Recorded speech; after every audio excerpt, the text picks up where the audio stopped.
CWC ఏం చెప్పింది sir, అసలు ఎందుకు విస్మరిస్తున్నారు వీటిని? సిడబ్ల్యూసి చెప్పినటువంటి సిడబ్ల్యూసికి తెలుసు, సిడబ్ల్యూసికి వస్తున్న సూచనల ప్రకారం ప్రపంచవ్యాప్తంగా ఎల్నినో యొక్క ప్రభావాలు మన దగ్గరనే కాదు, యూరోప్లో, అమెరికాలో, అన్ని దేశాల్లో కూడా కనబడుతుంది. యూరోప్లో పరిస్థితి ఎట్లుందంటే అక్కడ టెంపరేచర్స్ మామూలుగా 15 నుంచి 25 లోపలనే ఉంటాయి, కానీ ఈ సంవత్సరం 35 వరకు పోయింది. వాళ్ళు ఆ వేడిని భరించలేక వాళ్ళు మొత్తం బట్టలిపేసి సముద్ర తీర ప్రాంతాల్లో, నదీ ప్రాంతాల్లో, చెరువుల దగ్గర, సరస్సుల దగ్గర గడుపుతున్నారు వాళ్ళు ఇప్పుడు, ఆ వేడిని తట్టుకోలేక. అక్కడ దగ్గర తక్కువ టెంపరేచర్ ఉంటుంది కాబట్టి వాళ్ళ ఇళ్లలో ఏసీలు ఉండవు, ఏసీలు పెట్టుకోరు వాళ్ళు. ఎప్పుడన్నా ఫ్యాన్ పెట్టుకుంటారు తప్పితే ఆ ఫ్యాన్ కూడా ఆ వేడిగాలిని ఇస్తున్నది. వాళ్ళ అంతటి భయంకరమైన వేడిని వాళ్ళు అనుభవిస్తున్నారు యూరోప్ దేశాలన్నీ కూడా. సో మొత్తం భారతదేశంలో కూడా, సౌత్ ఏషియన్ కంట్రీస్లో కూడా ఈ ఎల్నినో ప్రభావం స్పష్టంగా కనబడుతున్నది. సో రాబోయే ఎండాకాలంలో ఒక దుర్భిక్షమైన పరిస్థితి ఉండబోతుందని చెప్పి సిడబ్ల్యూసీ ఆల్రెడీ గమనించింది. కాబట్టి వాళ్ళు 2వ తారీఖు నాడు వాళ్ళు అడ్వైజరీ జారీ చేశారు అన్ని రాష్ట్రాలకి అడ్వైజరీ జారీ చేశారు. అన్ని రాష్ట్రాల్లో వర్షాభావ పరిస్థితి ఉన్నది, ఇది 45 నుంచి 30 వరకు. తెలంగాణ రాష్ట్రంలో చూస్తే 42% డిఫిసిట్ రెయిన్ఫాల్ ఉంది.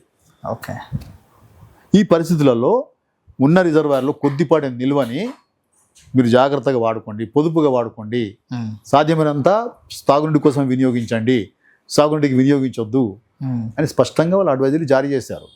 సో ఇవాళ మనం అదే చేస్తాం, ఇంకేం లేదు. సాగునీటికి ఇవ్వాల్సిన నీటి నిల్వలు మన దగ్గర లేవు కాబట్టి ఈ సంవత్సరం ఖరీఫ్లో సాగునీరు పరిస్థితి ఎట్లా ఉండబోతుందో ఇప్పుడు మనకు డిపార్ట్మెంట్లో ఒక సమావేశం జరుగుతుంది ఎవ్రీ ఇయర్.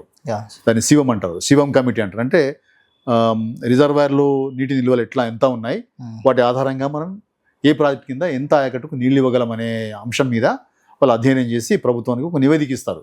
ఎస్ఆర్ఎస్పి కింద ఇన్ని ఎకరాలు ఇంత నీటి నిల్వ ఉన్నది, సాగునీటి కోసం ఇంత వదిలిపెట్టిన తర్వాత ఇంత సాగునీటికి ఇవ్వచ్చు. అట్లా ప్రతి ప్రాజెక్ట్ మీద, మీడియం మేజర్ ప్రాజెక్ట్స్ అన్నిటి మీద వాళ్ళు కూలంకషంగా మదింపు చేసి ఆ ఖరీఫ్లో ఎంత నీళ్ళు ఇవ్వచ్చు లేదా రబీలో ఎంత నీళ్ళు ఇవ్వచ్చు, సంవత్సరానికి 2 సార్లు ఆ సమావేశం జరుగుతుంది. సో ఇప్పుడు ఖరీఫ్లో వాళ్ళు సమావేశం జరుపుతారు. జరిపిన తర్వాత ఎంత ఆయకట్టుకు నీళ్లు ఇస్తారనేది మనకు తెలిసిపోతుంది. ఈసారి నా అంచనా ప్రకారం అసలు ఏ ప్రాజెక్టులో సాగునీరు ఇచ్చే పరిస్థితి ఉండదు, వర్షాలు వస్తే తప్ప. పెద్ద ఎత్తున భారీ వర్షాలు వచ్చి శ్రీరామ్ సాగరు, నిజాం సాగరు, ఎల్లంపల్లి, ఎల్ఎండి, ఎంఎండి ఇవి నిండితే కడం ఇవి నిండితే తప్ప మనకు సాగునీటికి నీళ్ళు ఇచ్చే పరిస్థితి లేదు. నిజాం కృష్ణాలో చూస్తే జూరాల, శ్రీశైలం, నాగార్జున సాగర్ ఈ 3 రిజర్వాయర్లు నిండితే మనకు సాగునీటికి అవకాశం ఉంటుంది.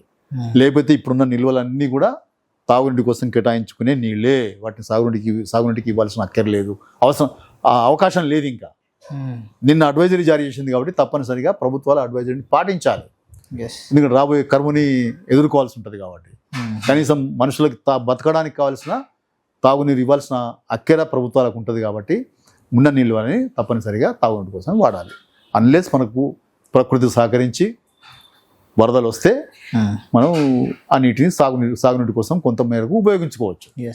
ఇక మనకు ఒక పరిస్థితి ఉన్నది, సాగునీటి కోసం కూడా ఖరీఫ్లో నీళ్ళు ఇచ్చే అవకాశం ప్రణాళిక కల్పిస్తున్నది. ఏ విధంగా సార్? ఇప్పుడు 45-50 క్యూసెక్లు వస్తాయి కదా, మనకు నీళ్ళు వస్తాయి కదా, ఇంకా వర్షాలు వస్తే పెరిగే అవకాశం ఉంది, లక్ష క్యూసెక్లో కూడా పోయే అవకాశం ఉంది. కాబట్టి ప్రాణహిత నీళ్ళని కనుక మనం లిఫ్ట్ చేసుకోగలిగితే, వచ్చినట్టు లిఫ్ట్ చేసుకోగలిగితే కొంత మేరకి ఎస్ఆర్ఎస్పిలో మనం సాగునీటి కోసం నీళ్ళు ఇచ్చే ఒక సౌలభ్యం మనకి ఏర్పడుతుంది.